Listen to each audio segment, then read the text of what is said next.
So this clip is about a bit concerning topic and it's been widespreading in our society just like an epidemic.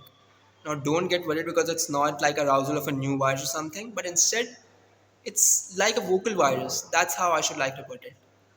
And but before jumping on to anything, let me ask you a very simple question first. What makes you get annoyed when you're talking to someone? Probably it could be the way they speak or the gestures they make, or it could be anything, right? But you know what makes me get annoyed is when someone uses redundant words or phrases in their speeches.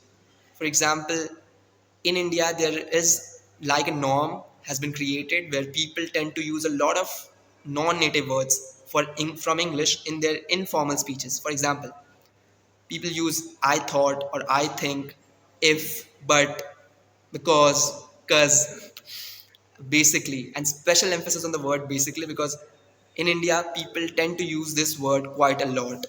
And recently I have tried to get this word off of my surface lexicon,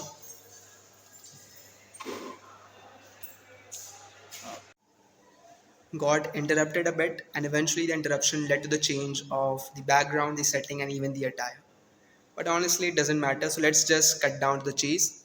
So as I was saying that now I have started to refrain myself from using the word basically, and instead I've switched it to using certain other alternatives. And this specific usage of certain words from English into some people's native tongue had really got me intrigued. So I went onto the internet and searched about this thing and stumbled upon a Reddit post where people were having a really mindful exchange of thoughts.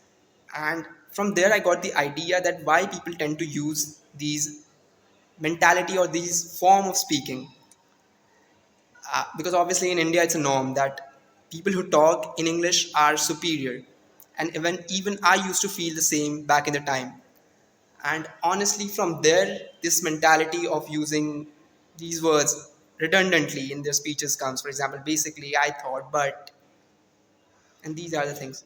Because honestly, people want to fit in someone else's shoe. That's how I would put that thing. And to be very honest, let's just end this video on a high note with a thought provoking thing to say, that is, stop being a wannabe. Stop trying to fit in someone else's shoe